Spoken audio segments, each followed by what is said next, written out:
Hello అండి, welcome to profit master dot in. ఇక ఈరోజు మార్కెట్స్ గమనిస్తే ఈరోజు రోజులాగే ఒక గ్యాప్ అప్ వచ్చింది. తర్వాత అక్కడి నుంచి మార్కెట్స్ ఫస్ట్ ఒక 1.5 hours 2 hours స్టడీగానే హయ్యర్ లెవెల్స్లోనే సస్టైన్ అయినాయి. నిఫ్టీ ఈరోజు చాలా రోజుల తర్వాత 10,500 పైన వెళ్ళింది.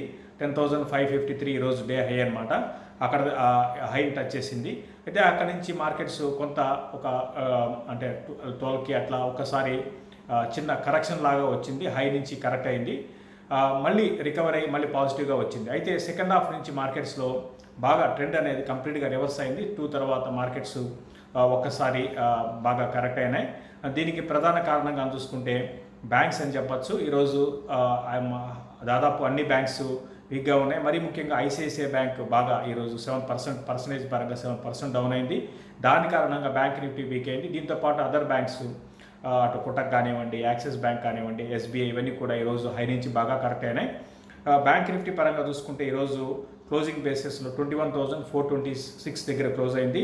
నిన్న మనకు తెలిసింది 22,000 పైన బ్యాంక్ నిఫ్టీ క్లోజ్ అయింది. ఈరోజు హైగా చూసుకుంటే 22,479 అనమాట.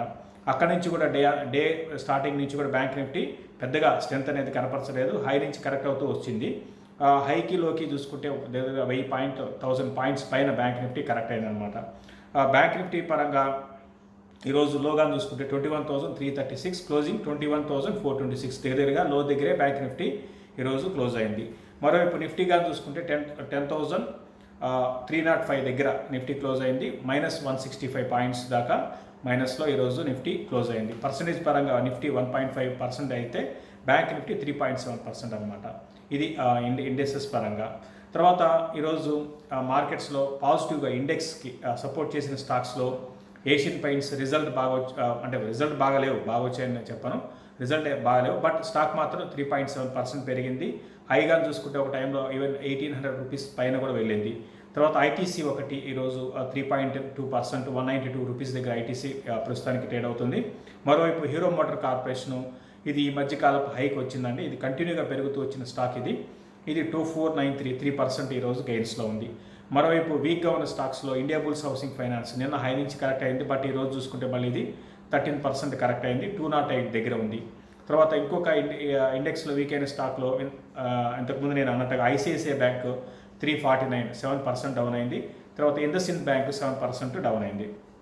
ఇంకా సెక్టార్ పరంగా పాజిటివ్గా ఉన్నది ఐటీ, పెయింట్ కంపెనీస్, కొంచెం ఆటోమొబైల్కి చెందిన స్టాక్స్ పాజిటివ్గా ఉంటే, బాగా వీక్ ఉన్న స్టాక్స్లో మెటల్స్, బ్యాంక్, మరీ ముఖ్యంగా బ్యాంక్స్ బాగా వీక్ ఉన్నాయి. Metals, NBFC stocks, even housing finance companies ఈరోజు బాగా వీక్గా ఉన్నాయి. ఇక స్టాక్ ఆఫ్ ది డే చూసుకుంటే ఈరోజు పేజ్ ఇండస్ట్రీస్ 8.2% పెరిగింది. ఒక టైంలో ఇంకా ఎక్కువ పెరిగింది, బట్ హై నుంచి బాగా కరెక్ట్ అయింది ఈ స్టాక్ కూడా. రిజల్ట్ అనౌన్స్ చేశారంటే రిజల్ట్ ఏమాత్రం బాగాలేదు, అయినా కూడా ఈ స్టాక్ 8% పెరిగింది. రీసెంట్గా కొత్త ట్రెండ్ అనేది మార్కెట్లో మనం చూస్తున్నాము. ఏ స్టాక్ అయితే రిజల్ట్ బాగాలేదో ఆ స్టాక్ పెరుగుతుంది. మనం ఎగ్జాంపుల్స్ చాలా ఉన్నాయి, 1-2 కాదు, దాదాపు రీసెంట్గా అన్ని స్టాక్స్ ఇదే విధంగా. ఏషియన్ పెయింట్స్ కూడా అదే అండి, రిజల్ట్ ఏమంత గొప్పగా లేవు. ప్లస్ ఏషియన్ పెయింట్స్ ఇండెక్స్లో బాగా వాల్యుయేషన్స్ పరంగా చాలా ఎక్స్పెన్సివ్ స్టాక్ అండి. అయినా కూడా ఈ స్టాక్లో మనకి ఈ విధంగా పెరగడం చూస్తున్నాము. రిజల్ట్ బాగాలేదు, అయితే మేనేజ్మెంట్ చెప్పింది కోవిడ్ అని చెప్తున్నారు. ప్రతి ఒక్కరు కూడా రిజల్ట్ బాగాలేదు, ప్రతి ఒక్కరు కూడా కోవిడ్ కారణంగా అని చెప్తున్నారు. మార్చికి పెద్దగా కోవిడ్ లేదు, బట్ ఏదేమైనప్పుడు కూడా అంత గొప్ప రిజల్ట్ అయితే ఏషియన్ పెయింట్స్ అనౌన్స్ చేయలేదు. ఇక పేజ్ ఇండస్ట్రీస్ అయితే కంప్లీట్గా అసలు డిజాస్టర్ అనమాట. ఏమాత్రం రిజల్ట్ బాగాలేదు, అయినా కూడా ఈ స్టాక్ పెరిగింది. ఇటువంటి లిస్ట్లో చాలా ఉన్నాయి. ఆర్ఈసీ బాగాలేదు, చాలా కంపెనీస్ రిజల్ట్ బాగాలేకపోయినా కూడా స్టాక్ అనేది మనకి రిలయన్స్ ఇండస్ట్రీస్ కూడా సేమ్ అదే కోవలోకి వస్తుంది. స్టాక్స్ మాత్రం బాగా పెరుగుతున్నాయి. ఇదంతా కూడా ఏంటంటే స్పెక్యులేషన్లో భాగంగా ఎక్కువ మంది బేరిష్ అయిపోయి ఆ స్టాక్ని సెల్ చేస్తే ఆ స్టాక్ మరింత పెరగడం చూస్తున్నాము. ఇప్పుడున్న మార్కెట్లో ఎక్కువ ఏ స్టాక్ మీద బేరిష్ ఉంటున్నారో ఆ స్టాక్ మరింత పెరగడం అనేది గమనించాలి. ఇది మనకి కొన్ని స్టాక్ స్పెసిఫిక్. తర్వాత F&Oలో కానీ గమనిస్తే ఈరోజు లాంగ్ బిల్డ్ అయిన స్టాక్స్లో అపోలో హాస్పిటల్స్ ఉంది. తర్వాత ఇప్పుడే అనుకున్నట్టుగా ఏషియన్ పెయింట్స్ ఒకటి, హీరో మోటార్ కార్పొరేషన్, ఐటీసీ లాంటి స్టాక్స్ లాంగ్ బిల్ అయినాయి. అంటే లాంగ్ బిల్ అంటే బయింగ్ ఇంట్రెస్ట్ ఉన్న స్టాక్ అనమాట. తర్వాత లాంగ్ అన్వైండింగ్ అనమాట. అంటే లాంగ్ అన్వైండింగ్ అంటే ప్రాఫిట్ బుకింగ్ పెరుగుతున్నప్పుడు స్టాక్ ప్రాఫిట్ బుకింగ్ చేసుకోవడం. బిఈఎల్, ఫెడరల్ బ్యాంక్, ఐడియా, జస్టే ఇవన్నీ కూడా లాంగ్ అన్వైండింగ్ జరిగింది. తర్వాత షార్ట్ కవరింగ్ అని చూసుకుంటే పేజ్ ఇండస్ట్రీస్ ఇంతకుముందు నేను చెప్పాను కదా, పేజ్ ఇండస్ట్రీస్ ఈ స్టాకు రిజల్ట్ బాగాలేదు, అయినా కూడా ఈ స్టాక్ బాగా పెరిగింది. తర్వాత Jindal steel and power JSPL, తర్వాత ఎంజీఎల్ మహానగర్ గ్యాస్, తర్వాత ఎస్కార్ట్స్, బాలకృష్ణ ఇండస్ట్రీస్, టీసీఎస్, ఇవన్నీ కూడా గమనిస్తే మీకు ఎస్కార్ట్స్, టీసీఎస్, బాలకృష్ణ ఇండస్ట్రీస్ ఇవన్నీ కూడా బాగా పెరిగిన స్టాక్స్ అనమాట. ఇవన్నీ రీసెంట్గా బాగా పెరిగాయి కదా అని చెప్పి ఎఫ్&ఓ వాళ్ళు మళ్ళీ దాన్ని సెల్ చేస్తారు. సెల్ చేస్తే ఆ స్టాక్ పడకపోతే ఏమవుతుందంటే షార్ట్ కవర్ చేస్తారు, దానివల్ల స్టాక్స్ మరింత పెరుగుతుంది. ఇది ట్రెండ్ అనమాట. ఒక ఎఫ్&ఓ క్లోజింగ్ అప్పుడు ఇటువంటి చేంజెస్ అనేది స్టాక్స్లో వస్తుంటాయి. బాగా వీక్ ఉన్న స్టాక్స్ పెరగడం, లేకపోతే బాగా స్ట్రాంగ్ ఉన్న స్టాక్ కరెక్ట్ కావడం, ఇవన్నీ జరుగుతుంటాయి అనమాట. సో ఇది షార్ట్ కవరింగ్. ఇంకా షార్ట్ బిల్డప్ దాన్ని చూసుకుంటే ఈరోజు దాదాపు మెజారిటీ స్టాక్స్లో 85% స్టాక్స్లో ఫ్రెష్ షార్ట్స్ బిల్డ్ అయినాయి. మరి ముఖ్యంగా అన్ని బ్యాంకింగ్ స్టాక్స్లో షార్ట్స్ బిల్డ్ అయినాయి. దీంతోపాటు మెటల్స్లో అటు హిండాల్కో మనం చూసాము రీసెంట్ నిన్న బాగా పెరిగింది ఈ స్టాకు. ఈరోజు డే హైగా చూసుకుంటే 160, అక్కడ నుంచి ఈ లాస్ట్ మినిట్ వరకు కూడా ఈ స్టాక్ బాగా పడింది. క్లోజింగ్ బేసిస్లో దగ్గరగా 152 ఆ లెవెల్లో క్లోజ్ అయ్యి 151 దగ్గర క్లోజ్ అయింది. హిండాల్కోలో బాగా షార్ట్స్ బిల్డ్ అయినాయి. తర్వాత axis bank, ICICI bank, Indiabulls housing finance, IndusInd bank, IndiGo లాంటి స్టాక్స్లో ఈరోజు బాగా షార్ట్స్ అనేది బిల్డ్ అయినాయి. ఇది ఎఫ్&ఓ గురించి. ఇక మార్కెట్స్ ఏ విధంగా ఉంటాయి, రేపు ఎఫ్&ఓ క్లోజింగ్ మనకి ఈ జూన్ సిరీస్కి ఈరోజు మంచి వోల్టాలిటీ అనేది మార్కెట్లో కనపడింది. రేపు కూడా సేమ్ ఇదే విధమైన వోల్టాలిటీ అనేది ఉండడానికి అవకాశం ఉంది. బాగా స్టాక్ స్పెసిఫిక్ మూవ్స్ అనేది అంటే సర్ప్రైజింగ్ మూవ్స్ కూడా ఉండొచ్చు.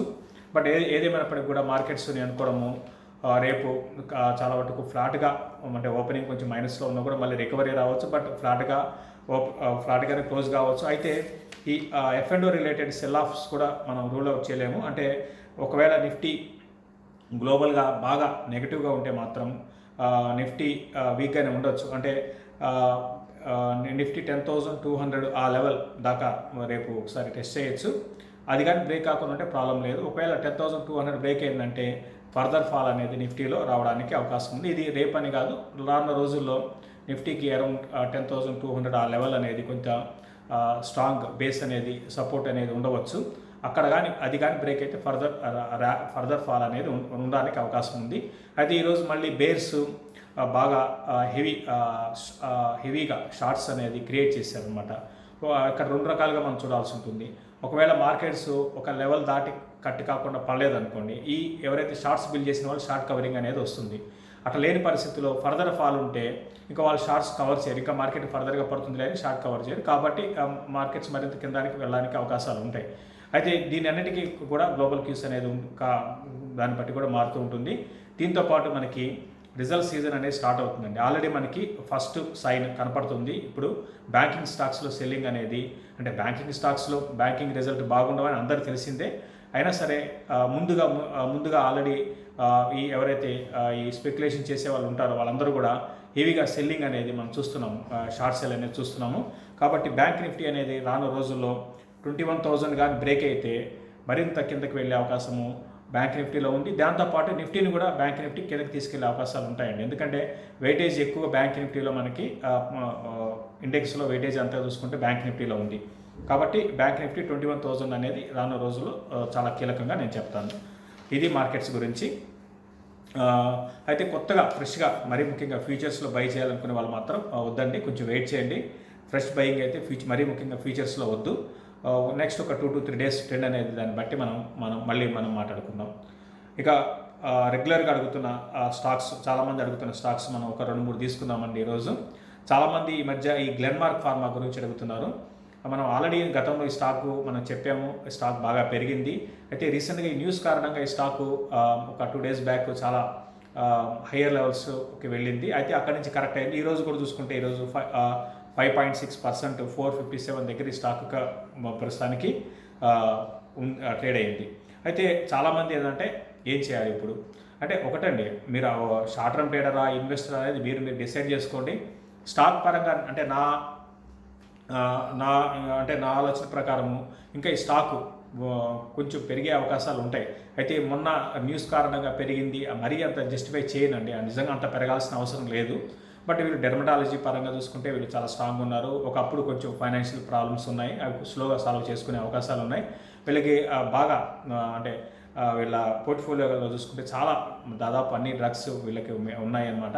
ఫండమెంటల్గా బాగానే ఉంది, కాబట్టి కొంచెం స్టాక్ పెరిగే కొద్దీ ఎక్స్పెన్సివ్ అవుతుంటుంది.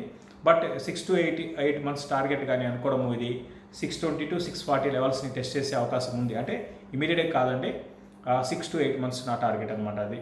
బట్ ఇప్పుడు ఇమీడియట్గా అయితే మాత్రం కొంచెం వీక్గానే ఉండొచ్చు. 440, 420 లెవెల్స్ డౌన్ సైడ్. ఇంకా హయ్యర్ సైడ్ చూసుకుంటే 520 ఆ లెవెల్స్ని దాకా వెళ్ళడానికి అవకాశం ఉంటుంది. 520 దాటిందంటే ఫర్దర్ అప్ ట్రెండ్ అనేది స్టాక్లో ఉండొచ్చు. దీంతోపాటు రిజల్ట్ కూడా చూడండి, రిజల్ట్ ఇంకా నాకు తెలిసి అనౌన్స్ చేయలేదు. ఇది గ్లెన్మార్క్ గురించి. తర్వాత ఇండియాబుల్స్ హౌసింగ్ గురించి చాలామంది అడుగుతున్నారు. ఒకటండి, గతంలో ఈ స్టాక్ని నేను అవాయిడ్ చేయమని చెప్పాము. అయితే ఈ స్టాక్ లో నుంచి కూడా బాగా పెరిగింది. ఫస్ట్ థింగ్ ఏంటంటే ఈ మేనేజ్మెంట్ పరంగా అంత ట్రాన్స్పరెంట్ మేనేజ్మెంట్ కాదండి. బిజినెస్ పరంగా చూసుకుంటే వీళ్ళు ఒక టైంలో బాగా అగ్రెసివ్గా వెళ్ళారు. ఈవెన్ మార్కెట్ క్యాపిటలైజేషన్లో కూడా చాలా స్ట్రాంగ్గా వీళ్ళు, ఈవెన్ ఎల్ఐసి కన్నా టాప్ మార్కెట్ క్యాప్ వీళ్ళు ఉందన్నమాట. అంటే హెచ్డిఎఫ్సి తర్వాత హైయెస్ట్ హౌసింగ్ ఫైనాన్స్ కంపెనీస్లో సెకండ్ హైయెస్ట్ మార్కెట్ క్యాపిటలైజేషన్ ఒక టైంలో ఆ విధంగా వెళ్ళారు. అంటే 1239 దాకా స్టాక్ వెళ్ళింది. నిజంగా అంత అవసరం లేదండి ఈ స్టాక్కి. బిజినెస్ పరంగా చూసుకుంటే ఇంతకు నేను చెప్పినట్టుగా ఎవరైతే ఎలిజిబిలిటీ లేదో వాళ్ళందరూ కూడా వీళ్ళు లోన్స్ ప్రొవైడ్ చేశారు. చాలా ఇంటర్నల్గా కంపెనీలో ఏం జరుగుతుందో ఎవరికి తెలియని పరిస్థితి ఉంది. కాబట్టి నా ఉద్దేశం ప్రకారం ఇటువంటి స్టాక్ని అయితే నేను రికమెండ్ చేయను. ఆల్రెడీ మీరు కొని ఉంటే మాత్రం బెటర్ ఏంటంటే ర్యాలీస్లో ఎగ్జిట్ కాండి. ఎప్పుడు ఏం జరుగుతుందో ఈ స్టాక్లో మనకు తెలియదు. ఇప్పుడు ఈ రీసెంట్గా ఇటువంటి స్టాక్స్ అన్ని పెరుగుతున్నాయండి. దానికి ప్రధాన కారణం ఏంటంటే లిక్విడిటీ వస్తుంది. లిక్విడిటీ అనేది చాలా స్ట్రాంగ్ లిక్విడిటీ అనేది అటు ఎఫ్ఐఎస్ నుంచి డొమెస్టిక్ నుంచి లిక్విడిటీ ఉంది. వన్స్ లిక్విడిటీ అనేది డ్రై అయిపోతే ఇటువంటి స్టాక్స్ భారీగా పడే అవకాశాలు ఉంటాయండి. అది గుర్తుపెట్టుకోండి. ఒకవేళ నేను వద్దని చెప్పినా కూడా ఆ స్టాక్ పెరగొచ్చండి. బట్ అంటే అది ఎటుంటుందంటే, అది ఇప్పుడు చాలామంది ఏమంటారంటే మీరు వద్దని చెప్పారు ఆ స్టాక్ పెరిగిపోయింది అంటారు. ఓకే, పెరగొచ్చండి, బట్ రిస్క్ రివార్డ్ రేషియోస్ మీరు చూసుకోవాలి. రిస్క్ అనేది చాలా ఎక్కువ ఉంటుంది. ఇప్పుడు చూసాం ఈరోజు మార్కెట్ ఒకరోజు పడంగానే ఈ స్టాక్లో మళ్ళీ 13% కరెక్షన్ వచ్చింది.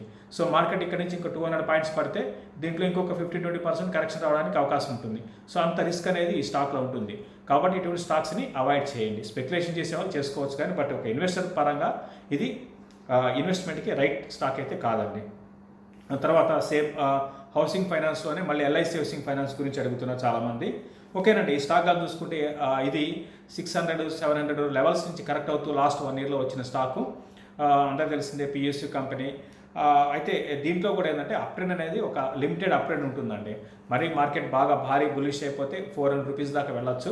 ఇక డౌన్ సైడ్ రీసెంట్గా చూసుకుంటే 200 రూపీస్ నుంచి పెరిగింది, 270 దాకా వచ్చింది. మార్కెట్ ఎంత పెరిగినా కూడా మనకు అందరు తెలిసిందే, ఇది పెద్దగా పెరగలేదు. ఏదేమైనప్పుడు కూడా నేను ఈ స్టాక్ని కూడా రికమెండ్ చేయను. ఇన్వెస్ట్మెంట్ పరంగా మీరు వెళ్ళాలంటే హౌసింగ్ ఫైనాన్స్లో ఇప్పుడు ఇమీడియట్గా అయితే జంప్ చేసి కొనాల్సిన అవసరం లేదని కొంచెం వెయిట్ చేయండి. ఒక క్వార్టర్ వరకు, అంటే నెక్స్ట్ 3 నెలల వరకు హౌసింగ్ ఫైనాన్స్ కంపెనీస్ ఇమీడియట్గా పెరిగే అవకాశాలు లేదు. మధ్యలో పెరుగుతూ ఉండొచ్చు కానీ బట్ సస్టైన్డ్ కావాలన్నమాట. ఒక వెళ్ళాలి అనుకుంటే మాత్రం మీరు హెచ్డిఎఫ్సికే వెళ్ళొచ్చు. హెచ్డిఎఫ్సిని హౌసింగ్ ఫైనాన్స్లో బెటరు. తర్వాత జిఐసి హౌసింగ్ ఫైనాన్స్ అనేది ఉందండి, దగ్గర 80 రూపీస్లో అట్లా ఉంది. అది కూడా ఫండమెంటల్గా ఓకే అండి. అయితే చిన్న కంపెనీ, అయితే రిజల్ట్ ఇంకా అనౌన్స్ చేయలేదు. రిజల్ట్ చూసుకోండి, బై చేసుకోవచ్చు. అయితే ఇప్పుడే కాదు, అట్లీస్ట్ ఒక 1 month 2 months వెయిట్ చేయండి. ఈ క్వార్టర్ రిజల్ట్ తర్వాత అప్పుడు మనం నిర్ణయించుకోవచ్చు. ఇది క్లోజింగ్ రిపోర్ట్. మళ్ళీ రేపు మార్నింగ్ మార్కెట్స్లో కలుద్దాం. చూస్తున్న ప్రతి ఒక్కరు కూడా షేర్ చేయండి, లైక్ చేయండి. అదేవిధంగా కొత్తగా ఏమైనా చూస్తుంటే ప్రాఫిట్ మాస్టర్ యూట్యూబ్ ఛానల్కి సబ్స్క్రైబ్ చేసుకోండి. థ్యాంక్ యూ అండి.